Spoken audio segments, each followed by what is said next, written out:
안녕하세요. 결혼한 지 1년이 좀 넘은 30대 여성입니다. 처음 써보는 사연이라 자꾸 썼다 지웠다를 반복하게 되네요. 원래 성격도 어디 가서 제 속 이야기를 터놓고 하는 편도 아니라서 더 그런 것 같아요. 남편과 저는 중학교 동창입니다. 친하게 지낸 사이는 아니고요. 중학교를 졸업한 이후로는 친구들을 통해 어느 고등학교를 다니고 대학은 어디에 갔는지와 같은 소식만 접했을 뿐 서로 직접 연락을 주고받을 정도는 못 되었네요. 그러다 20대 후반 적극적인 몇몇 친구들 덕분에 동창회를 하게 되었고 거기서 남편과 재회하게 되었지요. 서로 다니는 회사도 가까웠고 일하는 분야도 비슷해서 무척 신기해했던 기억이 납니다. 공통점이 많다 보니 할 이야기가 끊이지 않았고 그러다 보니 같이 있는 시간이 즐겁게 느껴지더군요. 그렇게 저희는 자연스레 연인 사이로 발전하였고 결혼까지 하게 되었습니다. 남편에게는 2살 어린 여동생, 그러니까 신우가 있었습니다. 사실 여동생이 있다는 건 진작부터 알고 있었지요. 남편과 저, 그리고 신우까지 전부 같은 중학교를 다녔으니까요. 쉬는 시간만 되면 저희 반에 찾아와 준비물이 없다, 숙제를 안 했다며 오빠를 찾아대던 신우의 모습이 지금도 기억에 선명합니다. 남편 또한 신우에게 얼마나 상냥하고 다정했던지 친구들 사이에서 여동생밖에 모르는 바보로 소문이 나 있을 정도였어요. 그런 성격이 설마 지금까지 이어져서 저와 남편의 결혼 생활에 방해가 될 거라곤 상상하지도 못했지만요. 결혼하기 전에 시댁에 왕래를 했던 것도 아니고 따로 신우를 만나본 적도 없었으니 시댁 식구들이 어떤 사람들인지는 잘 알지 못했습니다.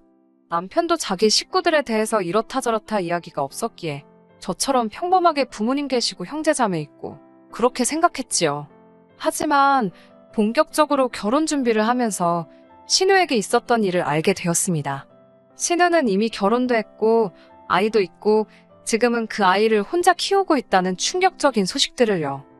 어쩌다 그렇게 된 거냐고 조심스레 물으니 남자가 아주 쓰레기 같은 인간이었다고 합니다. 사귀는 동안에도 신우에게 손찌검을 하고 신우가 우는 날이 많았다니까요. 그런 꼴을 다 봤는데 어떤 가족이 가만히 있겠어요? 온 가족이 나서서 신우에게 헤어지라고 그랬나 봅니다. 그런데 하지 말라면 더 하고 싶다더니 그 말이 맞는 건지 신우가 못 헤어진다면서 아예 그 남자랑 도망을 쳤다더군요. 어머님은 그 일로 식음을 전폐하시고 병원에 입원까지 하셨고요. 어쩌다 돈이 필요할 때를 제외하곤 연락도 없던 신우가 집으로 돌아온 건 정확히 집을 나간 지 10개월 만이었습니다. 집으로 돌아온 신우는 홀몸이 아니었고요. 남편도 나중에서야 알게 된 일이라며 덧붙이기를 애아빠란 작자는 그 와중에 바람까지 피웠던 모양입니다. 결국 신우는 이런 환경에서 아이를 낳을 수는 없다고 판단하여 집으로 돌아왔고 이미 만삭에 가까웠기 때문에 아이를 포기할 수도 없었다네요. 사정이 이렇다 보니 상대 남자에게 양육비 같은 건 기대도 할 수 없는 상황이었고 어쩔 수 없이 한동안은 시부모님께서 경제적으로 도움을 주셨던 모양입니다. 하지만 저희 시댁이 그렇게 돈이 많고 그런 집이 아니거든요. 시부모님께서는 은퇴 후 나라에서 나오는 연금으로 생활을 하고 계셨기에 다 큰 딸과 손자의 부양을 떠안을 정도는 못 되었지요. 결국 좋으나 싫으나 신우는 나가서 돈을 벌어야 하는 상황이 되었고 대신 육아는 자연스레 시부모님의 몫이 되었답니다. 다행히 신우가 아주 책임감이 없는 사람은 아니었던지라 집에서 멀지 않은 곳에 위치한 곳에 일자리를 구했다 하더군요. 이러한 사정으로 제가 남편과 결혼식을 올렸을 때 신우에겐 이미 10살 난 아이가 있었습니다. 친족하였다면 달랐을지도 모르겠지만 솔직히 피 한 방울 안 섞인 데다가 시조카의 성장 과정을 그동안 옆에서 지켜보면서 정이 든 것도 아니었으니 정이 가긴커녕 아예 관심도 그다지 생기질 않더군요. 한마디로 저에게는 남편의 친척들 중 한 명이었고 아이라서 귀엽다, 딱 그 정도에 불과했습니다. 하지만 한 번씩 반감이 커질 때가 있었는데 그건 바로 어머님이 저에게 시조카와 가까워지길 강요하실 때였습니다. 앞서 말씀드렸다시피 신우가 출근을 하면 아이를 돌보는 건 시부모님의 몫이었어요. 그리고 저는 시댁에서 멀지 않은 곳에 거주하고 있었습니다. 반반 결혼을 했음에도 불구하고 시댁 근처에 집을 얻게 된 건 순전히 시댁 근처에 좋은 매물이 있었고 회사와도 거리가 가까웠기 때문이에요. 단지 시댁이 가깝다는 이유로 포기할 만한 매물이 아니었거든요. 문제는 그래서인지 자꾸만 시조카를 돌봄에 있어 어머님이 제 손을 빌리려 하신다는 점이었지요. 어머님께선 신우가 먹고 살자고 바쁜 건 기특하고 대견해 하시면서 제가 회사에 출근하는 건 별로 개의치 않으시는 눈치였어요. 언젠가 한 번은 시조카가 보고 싶어하는 만화영화가 극장에서 개봉을 했는데 당신은 2시간씩 앉아있으면 허리가 너무 아프다며 저더러 주말에 아이를 데리고 영화관에 다녀오라고 하시더군요. 황당하고 어이가 없어서 신우가 쉬는 날 데리고 가면 되지 않냐니까 그럼 네 신우는 언제 쉬냐며 저에게 서붙이시더라고요. 황당해서 저도 쉬는 날에는 쉬고 싶다고 하니까 저더러 야박스럽답니다. 저는 사무실에서 앉아서 일하지만 신우는 왔다리 갔다리 하루 종일 서서 일한다며 집에 오면 다리가 퉁퉁 부어있더라고 저더러 신우가 얼마나 고생을 하는지 알기나 하냐면서요. 당신도 하루 종일 아이랑 씨름하느라 죽을 맛인데 너는 아무것도 안 하면서 꼴랑 그 영화 한 편 보고 오라니까 그런 소리를 한다면서 마치 저만 야가 빠진 사람처럼 매도를 하셨습니다. 같은 여자로서 저도 신우가 사는 거 보면 마음이 안 좋습니다. 어머님 고생하시는 것도 안타깝고요. 하지만 냉정히 말해서 신우가 힘들게 사는 게 제 잘못은 아니잖아요. 제가 도와줄 수는 있지만 그건 어디까지나 제가 원할 때 도와주는 거지 어머님이 이거 하란다고 하고 그러고 싶지는 않더라고요. 그리고 저도 친정어머니께서 오래전에 사촌동생들을 돌봐주셨던 기억이 있어서 잘 알고 있습니다. 남의 자식 봐주는 공이라는 건 없어요. 좋은 일하고도 뺨 맞는 게 애 봐주는 일이라는 걸 저는 진작에 깨달았기 때문에 절대로 시조카의 육아에 관여하고 싶은 마음이 없었습니다. 하지만 그런 제 결심이 무색하게도 몇 달 전 제가 시조카를 봐야 하는 상황이 생겼습니다. 아버님께서 고관절 수술로 병원에 입원을 하게 되시면서 어머님께서 아버님 병간호에 매달리셔야 했거든요. 그나마 학기 중이면 애가 학교라도 가지 방학이라서 꼼짝없이 누군가는 시조카랑 함께 시간을 보내야 하는 상황이었습니다. 그게 누구겠어요? 말 하나마나 신우 아니면 저였지요. 문제는 저나 신우나 직장 생활을 하는 건 매한가지였지만 저는 휴가를 낼 수 있는 직장이었고 신우는 그렇지 못했다는 거예요. 결국 자연스레 분위기는 제가 시조카를 맡는 쪽으로 기울게 되었습니다. 저희 회사는 그 해의 휴가를 다 쓰지 않으면 다음 해로 상계가 되기 때문에 저는 늘 휴가를 2, 3일 정도는 남겨서 모아두고 있었습니다. 친정부모님도 점점 나이가 들어가고 계셨기에 필요한 순간이 있을지도 모른다고 생각했거든요. 하다못해 병원이라도 가셔야 하면 제가 같이 가드리고 싶은 생각도 있었고요. 그런데 얼떨결에 그렇게 모아온 휴가를 신우 애 봐주는 데 쓰려니 어찌나 속이 상하던지요. 그런 제 속도 모르고 남편은 아껴둔 휴가가 있어서 천만다행이라며 싱글벙글이던데 한 대 패주고 싶더라니까요. 게다가 그나마도 처음에는 신우가 출근길에 애를 저에게 맡기고 퇴근길에 데려가겠다 하더니 날짜가 임박해서는 차라리 일주일 내내 데리고 있어주면 안 되냐입니다. 자기도 이참에 조금만 쉬고 싶다면서 저한테 매달리듯 사정을 하더라고요. 어찌나 애걸을 하는지 차마 안 된다 소리는 못하겠어서 이번 한 번뿐이라고 못 박았네요. 솔직히 첫날은 짜증이 났던 게 사실입니다. 하지만 왜인지 한편으로는 시조카가 무슨 죄인가 싶어서 잘해주고 싶더라고요. 보아하니 시조카가 그림 그리기를 좋아하길래 아이들이 볼만한 전시회도 데리고 가기도 하고 백화점 가서 옷도 한 벌 사입혔습니다. 제가 솜씨는 없지만 그래도 애 음식도 해먹이고 그랬어요. 애 키우는 엄마들 입장에선 한참 부족해 보일 수도 있지만 제 딴에는 최선을 다했네요. 그래서인지 시조카도 저한테 금방 마음의 문을 열더니 마지막 날에는 자기 여기서 살면 안 되냐고 그러더라고요. 괜히 애한테 헛된 기대를 주면 안 되었기에 그건 안 된다고 했지요. 대신 나중에 외숙모가 맛있는 거 사준다며 애를 어르고 달랬습니다. 그렇게 조카에게 잘해준 것이 화근이었을까요? 시조카가 어머님과 신우에게 뭐라고 말을 했는지 이후로 걸핏하면 두 사람은 저를 찾아대길 시작했습니다. 특히 어머님께서는 수시로 저에게 연락을 하셔서는 시조카를 데려가서 밥 좀 해먹여라, 숙제 좀 봐줘라 별의별 말씀을 다 하시더라고요. 심지어 한 번은 친정어머니의 생신으로 남편과 주말에 친정에 다녀온다고 하니까 시조카를 데려가랍니다. 시조카도 어머님도 집에만 있으려니 좀이 쑤셔 죽겠다면서 애 콧구멍에 바람 좀 씌워주라나요. 당신도 모처럼 친구들도 만나고 그러신다면서요.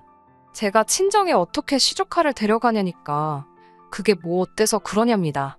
저희 애라고 생각하고 데려가면 도지 뭐 어려울 게 있냐면서요. 애시당초 제 이야기를 들으실 생각이 없구나 싶으니까 이건 뭐라고 대꾸하기도 싫더라고요. 짜증이 나는 게 아니라 아예 귀찮더라니까요. 저도 무조건 안 된다고 말씀드리고는 남편에게 그러면 당신이 집에 남아서 당신 조카 좀 봐주라고 했습니다. 나는 친정에 다녀오겠다고요. 그러자 여태껏 아무 말도 없던 남편이 그래도 그건 아니지 않냐며 자기가 조카랑 둘이 뭘 하겠냐고 그럽디다. 어머님께서도 삼촌이 조카랑 둘이 뭘 하겠냐며 그래도 외숙모가 있어야 하지 않겠냐는데 어처구니가 없더군요. 삼촌이란 사람도 자기 조카랑 같이 있길 거부하는데 외숙모가 웬 말인가 싶었으니까요. 결국 남편은 저와 저희 친정에 갔고 어머님이 시조카를 보셨지요. 솔직히 시어머니도 얼마나 답답하실지 이해는 됩니다.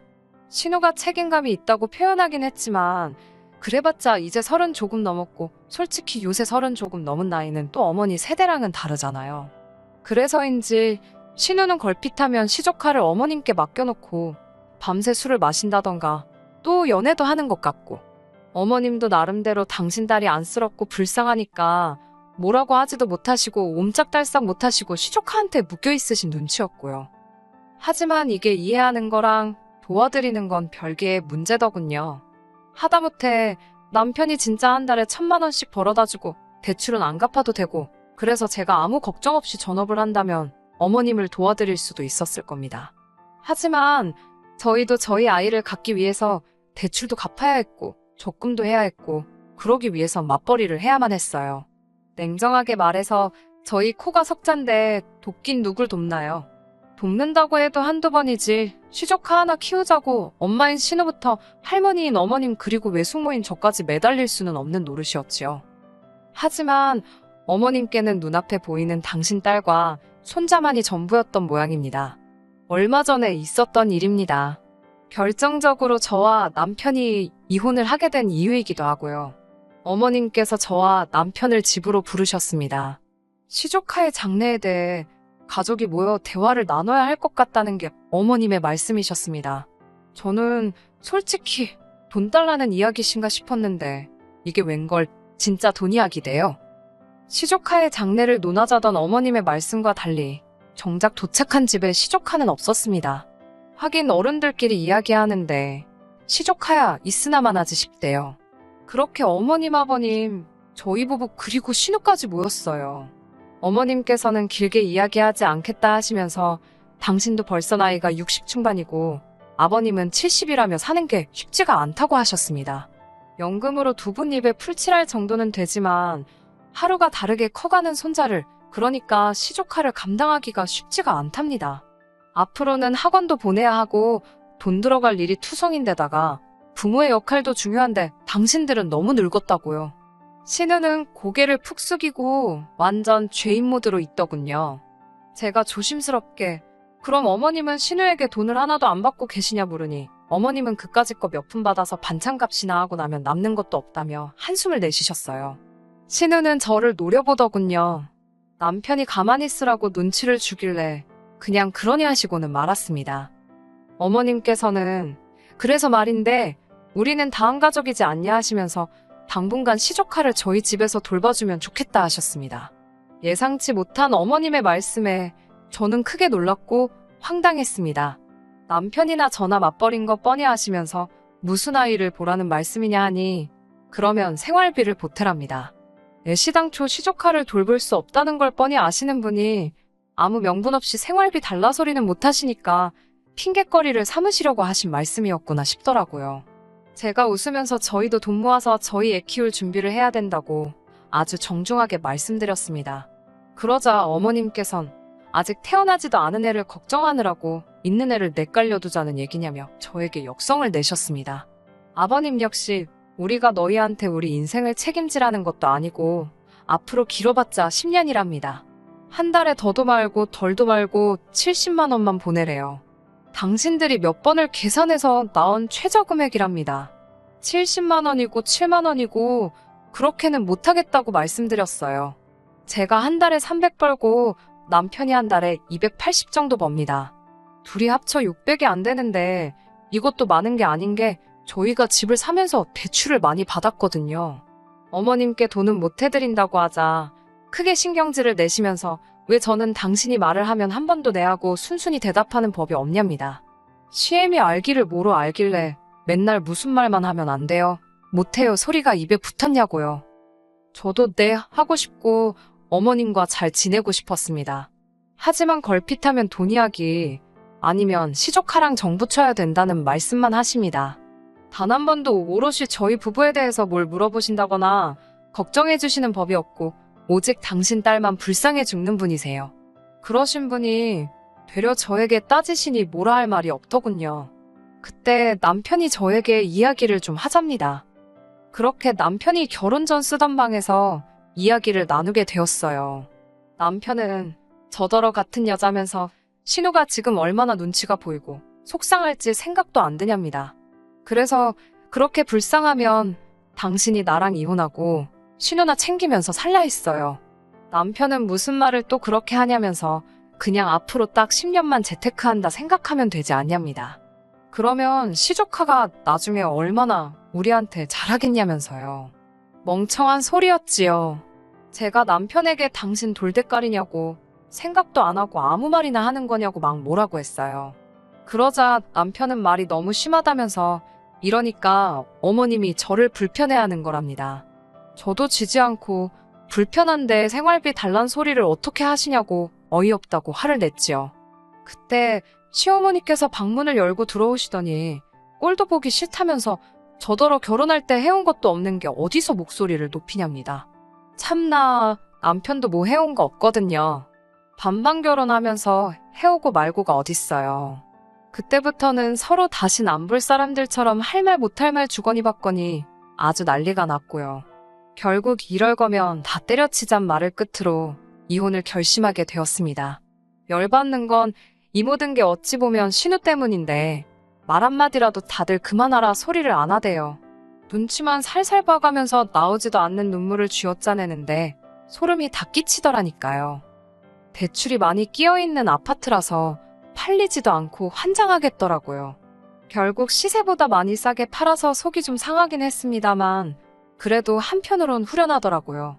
이혼 사유는 시댁의 무리한 요구로 인한 고부 갈등으로 소송을 걸려고 했는데 결혼 생활한 기간이 너무 짧아서 변호사 비용 빼주고 나면 위자료나마나 챙길 것도 없겠더라고요.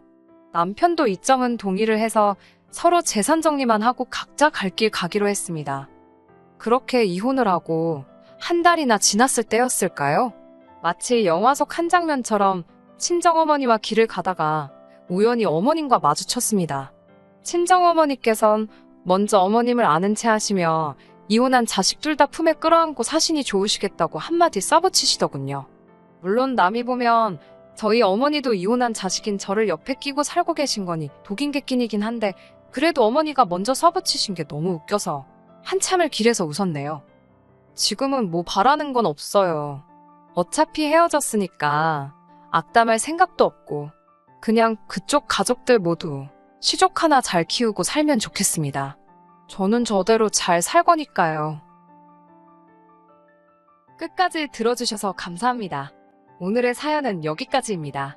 구독과 좋아요, 알람 설정 부탁드리고 더 좋은 사연으로 다시 찾아뵙겠습니다. 감사합니다.